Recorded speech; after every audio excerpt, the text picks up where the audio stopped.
Ja, vsekakor je v zadnjih 20 letih, ko smo aktivni prisotni na Kostaku, in zaradi zakonodaje in pa zaradi naših, bi rekel, predhodnih znanj in pa tudi v sklopu sodelovanju z občinama Kostanica na Krki in Mestni občini Krško, smo nekako v partnerskem odnosu dosegli veliko na področju komunale. Predvsem prvo na področju vodovoda, kjer smo prevzeli veliko vaških vodovodov in nekako zagotavljamo 30 tisoč prebivalcem ustrezno, kakovostno pitno vodo v 2 občinah.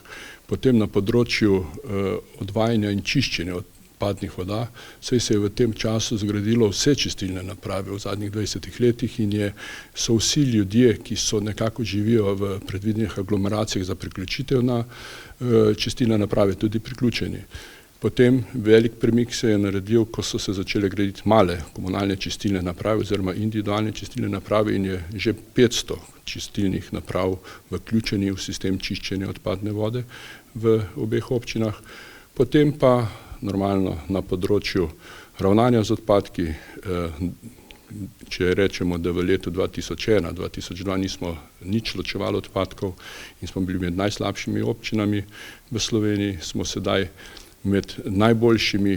Iz gospodinjstev zberemo že skoraj 75% odpadkov ločeno, tako da, kar je pa še zelo pomembno, pa da odložimo samo iz obeh občin manj kot 150 ton odpadkov letno, če vemo, da jih proizvedemo skoraj 12 tisoč ton. Se pravi, manj kot 2% odpadkov odložimo.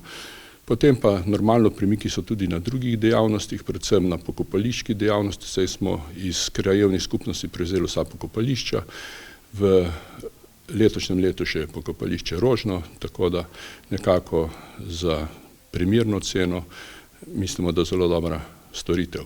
Vsekakor pa to ne bi bilo mogoče, če ne bi bilo odličnega sodelovanja z občinskimi upravama iz obeh občin. Mi smo v letu 2001 naredili sami projekt za ravnanje z odpadki, ko smo prišli na podjetje.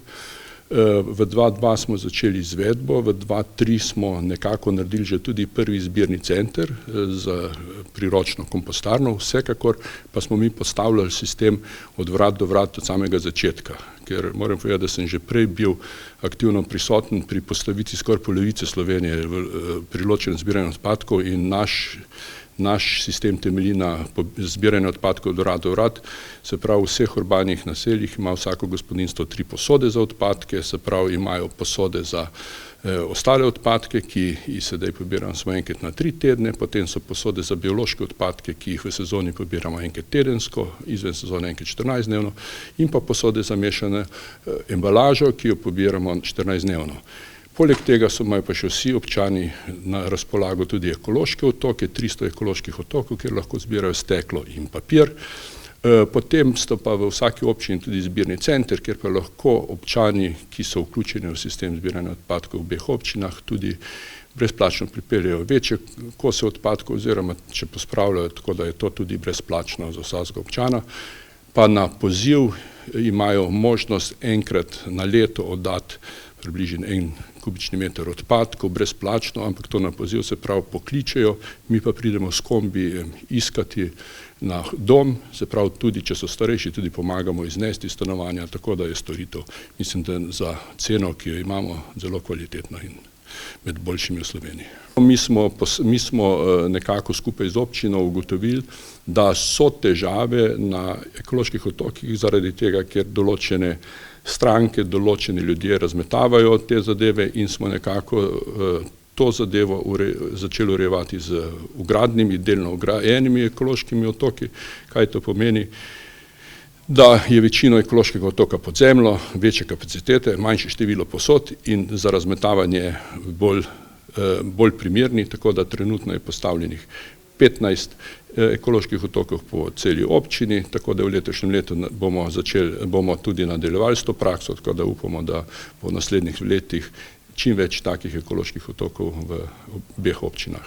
Kar se tiče vodovoda, mi v javni sistem vodovoda, ki ga oskrbuje podjetje Kostek, je vključenih 90% občanov občine Krško in pa skoraj 100% občanov občine Kostanjevica na Krki. Kar se tiče azbestnih cevi, smo glih zadnjič nekaj pregledovali, tako da jih je še samo od 840 km sistema manj kot 1 kilometer. Se pravi, kar se tiče okvar, mi imamo okvirno 25% vodne izgube. Naša želja je manjše, vendar imamo težavo. Mi smo ena izmed najbolj neugodnih občin v Sloveniji, ker imamo zelo razširjen dolg vodovodni sistem in malo prodane količine pitne vode. Mi prodamo za 840 km vodovodnega omrežja samo 1 400 000 kubikov pitne vode.